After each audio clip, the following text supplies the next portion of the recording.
I remember the first time I noticed Clara looking at me, not as the man who paid her wages, or the quiet, dependable presence in the house, but as something else. The air in the small kitchen of our farmhouse in Carthage, Texas, seemed heavier that morning. Humid even for early April, the scent of damp wood mingling with the faint perfume of honeysuckle from the window. I had been making my usual morning coffee, the steam curling in the sunlight, when she appeared at the doorway, a rag in hand, hesitating as if the sight of me had rooted her in place. Clara had been working for us for nearly 3 years. She was the daughter of a Texan immigrant family. A woman in her mid-60s with silver-streaked hair and a meticulous way of arranging the silverware so that each fork and knife seemed to be in perfect alignment.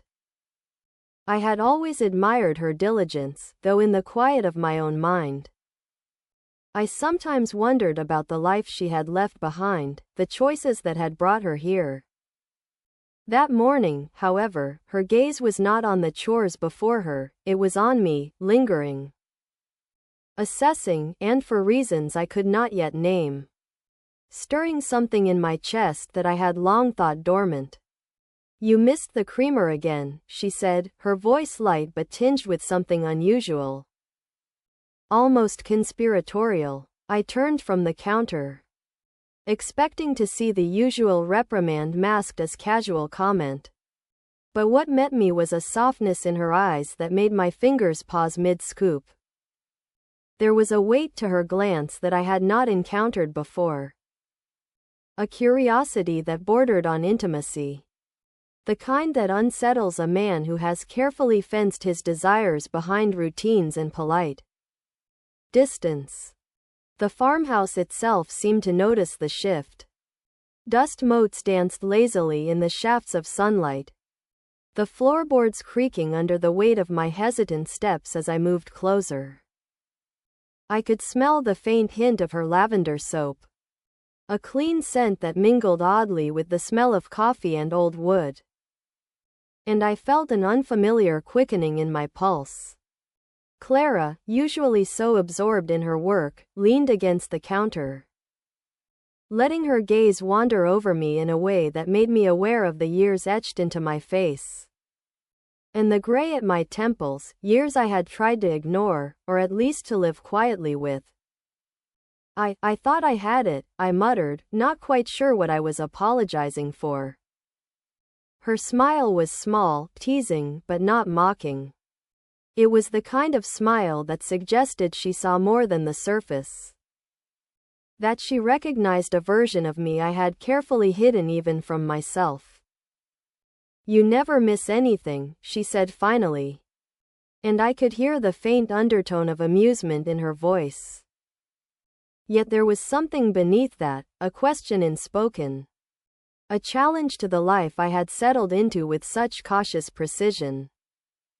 For the first time in years I felt seen, not in the sense of being observed, but in the sense of being known. The day went on, and I found myself stealing glances at her as she moved through the rooms, her presence transforming the familiar spaces into something charged with possibility. The kitchen, usually just a place for routine and chores, felt suddenly intimate. Every creak of the floorboards a reminder that we were alone together in ways that could not be explained. I tried to focus on work, papers, letters, the ledger that always demanded my attention, but my mind kept returning to the way she looked at me, the slight tilt of her head, the subtle arch of her eyebrow. By evening, I had convinced myself it was nothing, a trick of light or my own restless imagination. But when I caught her lingering near the window, watching the fading sun paint the fields in gold, I realized that this was more than a passing fancy.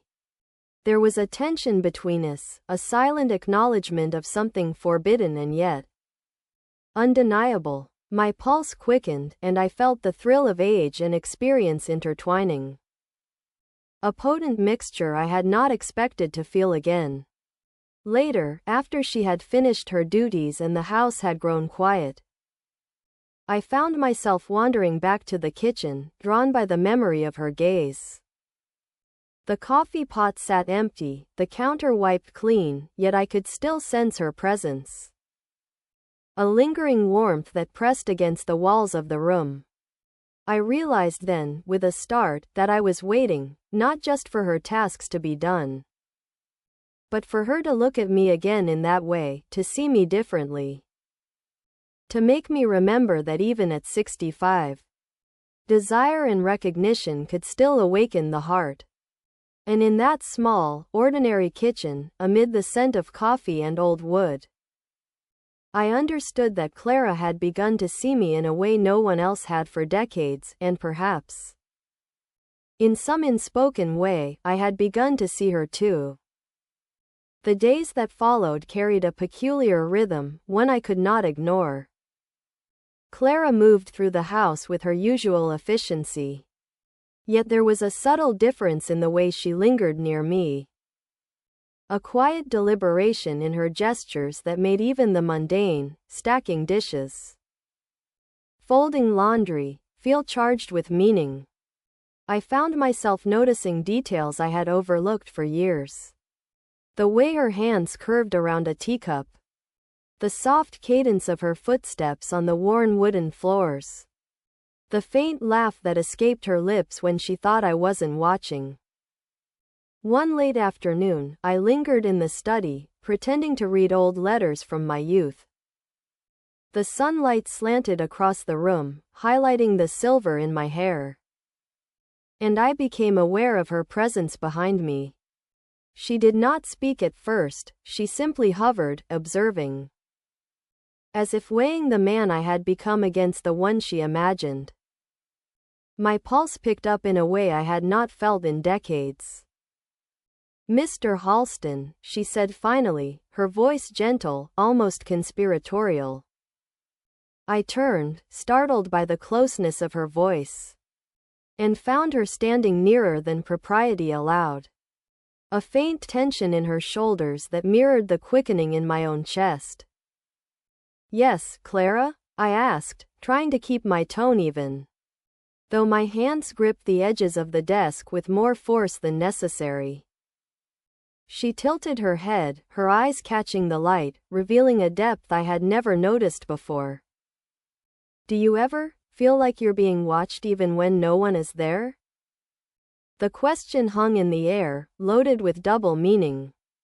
And I realized that it was not merely a conversation, it was a test. A probe into the unspoken understanding growing between us. I swallowed hard, aware of the tightness in my throat. "Sometimes," I admitted, "though usually it's just my imagination." She let a small smile play across her lips, one that seemed to suggest she knew exactly what I was thinking. "Imagination can be dangerous," she murmured, and I felt the warmth of her breath brush my ear. That simple nearness, that soft closeness, sent a shiver through me. Later that evening, after supper had been cleared and the kitchen glowed in the amber light of the setting sun, I found myself alone with her again. The farmhouse was quiet except for the creak of floorboards and the distant chirping of crickets outside. She was arranging silverware, her hands steady but her eyes flicking toward me repeatedly, each glance lingering longer than the last. "Clara," I said softly, my voice almost a whisper in the heavy warmth of the room. She turned, her gaze meeting mine without hesitation. And I saw a mixture of mischief and something deeper, a yearning that mirrored my own. "I see you differently," I confessed. Words that startled me as much as they might have startled her. Her breath caught, a subtle intake that made the air between us almost tangible.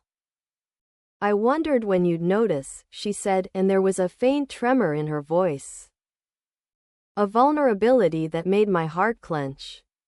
We stood like that for a long moment, the distance between us charged, yet neither daring to bridge it fully. The unspoken acknowledgement of our attraction was more potent than any touch could have been. I was aware of every sound, every scent, the faint aroma of lavender soap, the lingering warmth of the tea kettle, the soft hum of the evening breeze through the cracked window. As night fell, I retreated to my study, but sleep did not come easily. The memory of her eyes, the subtle brush of her hand against the counter as she passed, lingered with me. In that quiet solitude, I understood that our lives had shifted imperceptibly yet irrevocably. Clara's gaze had cracked open something long sealed within me, a reminder that even in the autumn of life, desire, curiosity, and a longing for connection could awaken with startling force. And in the darkened farmhouse, with the distant sound of wind through the trees and the faint creak of floorboards, I realized that nothing would ever be quite the same again. The boundaries of our everyday routine had begun to blur, and both of us were acutely aware of the delicate, thrilling danger that hovered in the spaces between us. The following week carried an intensity that neither of us dared to name aloud. Morning chores became a delicate dance, our movements measured, almost choreographed, around the silent acknowledgement of what simmered beneath the surface. Clara moved with her usual grace, yet there was an electricity in the way she lingered at doorways, her fingers brushing the edge of the counter. A pause just long enough for my gaze to meet hers. Each glance held the weight of a question neither of us dared to voice. How far could this go before the world noticed? One rainy afternoon, I found myself in the living room, ostensibly reading the newspaper but in reality aware of her presence in the kitchen. The rhythmic tapping of rain against the windows punctuating each thought. She emerged carrying a tray of tea, and the steam rising from the cups formed a delicate haze between us. Her eyes met mine, and for a fleeting moment, the decades between us seemed to collapse. "You shouldn't have to sit alone," she said, placing the tray gently on the coffee table. Her fingers lingered on the handle of the teapot, and I caught myself imagining the warmth of her hand in mine. "It's better this way," I replied, my voice quieter than intended, betraying an eagerness I tried to mask. We sat in a companionable silence at first, listening to the rain, each of us aware of the other's presence more keenly than the falling drops. And then, in a gesture that felt impossibly small yet charged with meaning, she brushed a stray lock of hair behind my ear. The touch was so fleeting, so tender, that I hardly dared to breathe. My heart raced, not from fear, but from the sudden, undeniable recognition that desire could ignite again, even after decades of restraint and routine. "Do you ever think about what could have been?" she asked, her voice low, almost hesitant, as if voicing the thought might make it real. I felt the weight of my own regrets pressing in. Memories of paths not taken and choices made in quiet conformity. Sometimes, I admitted, though I try not to dwell on them. Her gaze softened, and she leaned back slightly, as though giving me room to speak. Though neither of us needed words to communicate the unspoken, the air between us trembled with possibility. A dangerous tenderness that hovered on the edge of propriety.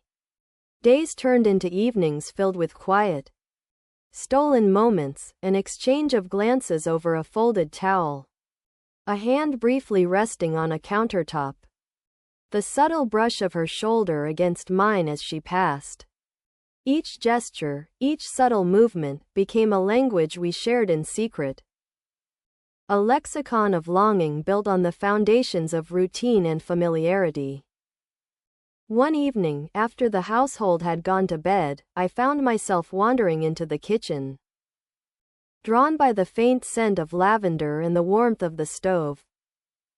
Clara was still there, wiping down the counters, her movements slow, deliberate. The house was silent save for the occasional groan of settling wood and the distant patter of rain. "Clara," I murmured, not knowing what else to say, "do you ever think about us?" She paused, a rag in her hand, and turned to face me fully. The vulnerability in her expression mirrored my own. A shared acknowledgement of the line we both knew we should not cross, yet felt irresistibly drawn toward. "I think," she began softly, "that some connections can't be explained by rules or age. They just are." The words struck me with the weight of truth. A revelation that shattered the careful boundaries I had maintained for so long. In that moment, I understood that our lives had shifted irrevocably. Desire, recognition, and the fragile thrill of the forbidden had entwined us in a delicate, dangerous web. And as I stood there, in the quiet, rain-soaked kitchen, I realized that the small, ordinary rhythms of our farmhouse life would never be ordinary again. Clara had seen me differently, and in seeing her, truly seeing her, I felt the stirrings of a vitality and longing I had thought lost to time. That weekend, the town of Carthage held its annual spring fair, a gathering of neighbors, families, and travelers, and my wife insisted we attend. I had been reluctant, knowing the tight-knit community would make discretion difficult. But Clara's presence in my thoughts had left me restless, craving even the smallest escape from routine. The fairgrounds were alive with color, the smell of funnel cakes mingling with fresh-cut grass, children squealing as they rode the Ferris wheel, and the faint tinkle of a calliope in the distance. I wandered among the stalls, trying to appear casual, but my mind kept drifting back to Clara. Imagining her here, her silver-streaked hair catching the sunlight, her laugh mingling with the noise of the crowd. Later, by chance or perhaps by some unspoken gravity, I found her near the edge of the fair, arranging flowers at a small vendor's stand she had helped manage in previous years. She wore a light blue dress that complemented the faint gray in her hair. And as soon as our eyes met, I felt a jolt, a reminder of the tension that had been building over weeks. "Mr. Halston," she said, her voice carrying easily over the ambient hum of the fair. "You look different here." There was a teasing lilt in her tone, yet beneath it was a seriousness that made me pause. "And you," I replied, unable to conceal the flutter in my chest, "look radiant, as always." The words were awkward, unpracticed, yet they seemed to hang between us with weight. We walked together, ostensibly toward the food stalls, though I suspect neither of us truly cared about the funnel cakes or lemonade. Our conversation skirted ordinary topics, the weather, the town, old acquaintances, but beneath each exchange was a charged undercurrent, the silent acknowledgement of attraction carefully hidden in plain sight. At one point, as we paused by the edge of a small pond where children tossed pennies for luck, she leaned slightly closer, her shoulder brushing mine. The contact was light, fleeting, yet it sent a shiver down my spine. I caught myself staring, memorizing the contour of her profile, the faint glimmer of amusement in her eyes. "You're thinking about us," she said softly, almost as a statement rather than a question. Her insight startled me. I had been trying so hard to mask my feelings that the admission on her part cut through my careful defenses. I admitted, my voice low, the words tasting both dangerous and liberating. "It's difficult not to." Her smile was small, knowing, almost conspiratorial, and for a moment, I saw a reflection of my own desires mirrored in her gaze. The fair, with its laughter and music and crowds, seemed to fade into the background. All that existed was the tension between us, a quiet, simmering acknowledgement that what had begun in stolen glances and subtle touches was growing into something neither of us could ignore. By the time the sun dipped below the horizon, painting the sky in shades of rose and gold, we had wandered to a quieter corner of the fairgrounds. The noise of the rides and chatter of families became a distant hum. I noticed the gentle rise and fall of her breath, the warmth radiating from her as she stood beside me. Do you ever wonder if life has these moments for a reason? She asked, her voice barely audible. These chance encounters that awaken something buried? I nodded, feeling the truth of her words resonate within me. I think, I said slowly, sometimes we spend so long trying to live correctly, we forget that the heart has its own rules. In that fleeting twilight, with the scent of cotton candy and rain-washed grass in the air, I realized that Clara and I were teetering on the edge of an unspoken decision. Every glance, every brush of our hands, every shared silence brought us closer to a boundary neither of us had dared to cross, but that, perhaps, we were both willing to challenge. As we left the fair, the world around us resumed its ordinary rhythm. Yet I carried with me the quiet, intoxicating knowledge that our lives had been irreversibly altered. The sparkle of the fair seemed to linger in her eyes, and in that lingering gaze, I recognized a promise, a danger, and a longing that would follow us back to the quiet farmhouse we both called home.